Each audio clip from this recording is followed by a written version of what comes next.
चोलिया भइल बा सिंगर राजा जी लहंगवा भइल बा राइटर। चोलिया भइल बा सिंगर राजा जी लहंगवा भइल बा राइटर। किए राजा या जाना, किए राजा या जाना, किए राजा या जाना भइल बा फेल बुद्धि खो जाता एगो डायरेक्टर। राजा या जाना भइल बा फेल बुद्धि खो जाता एगो डायरेक्टर। चोलिया भइल बा सिंगर राजा जी लहंगवा भइल बा राइटर। किए राजा या जाना, किए राजा या जाना, किए राजा या जाना भइल बा फेल बुद्धि हो जाता एगो डायरेक्टर। राजा या जाना भइल बा फेल बुद्धि अरे खो जाता एगो डायरेक्टर।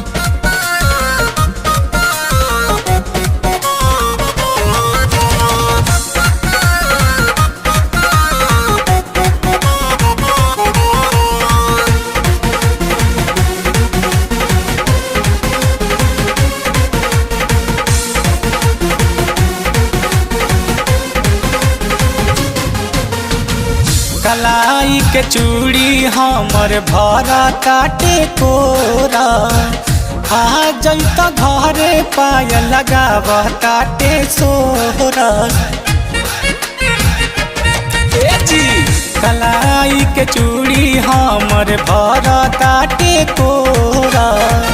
आ जैत घरे पाय लगाव काटे सोरा।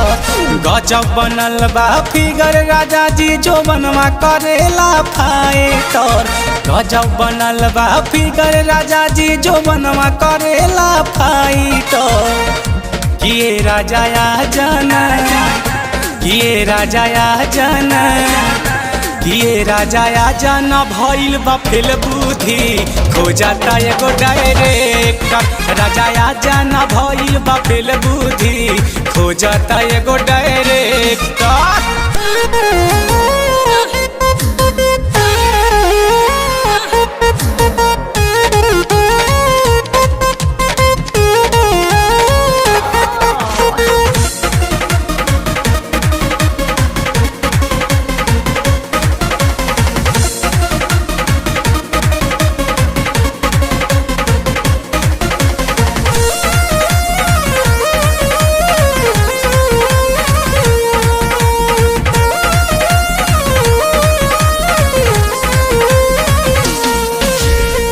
साड़ी खुल जाता जो बन कूदी कूदी करे डांस।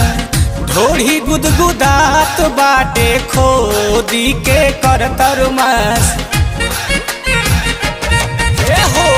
साड़ी खुल जाता जो बन कूदी कूदी करे डांस।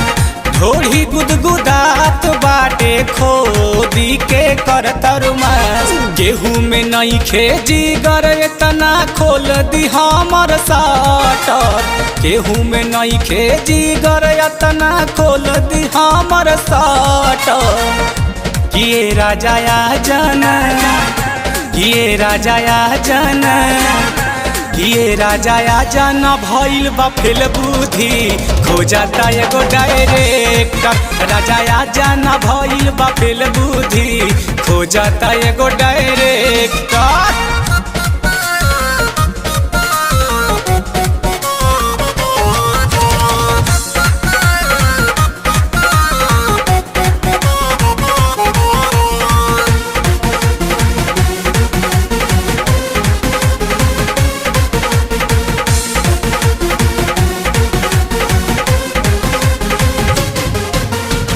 उपेंद्र के मूरी पिया बुझाना मजबूरी।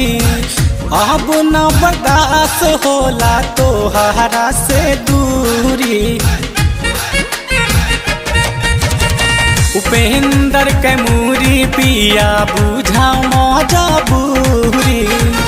अब न बर्दाश्त होला तोहरा से दूरी। सतीसवा कहेला काम हियर यू आर वेरी बेटर। सतीसवा कहेला काम हियर यू आर वेरी बेटर। किए राजा या जना, किए राजा या जना, किए राजा या जाना भइल बा फेल बुद्धि खो जाता एगो डायरेक्टर। राजा या जाना भइल बा फेल बुद्धि खो जाता एगो डायरेक्टर। चोलिया भइल बा सिंगर राजा जी लहंगवा भइल बा राइटर। किए राजा या जाना, किए राजा या जाना।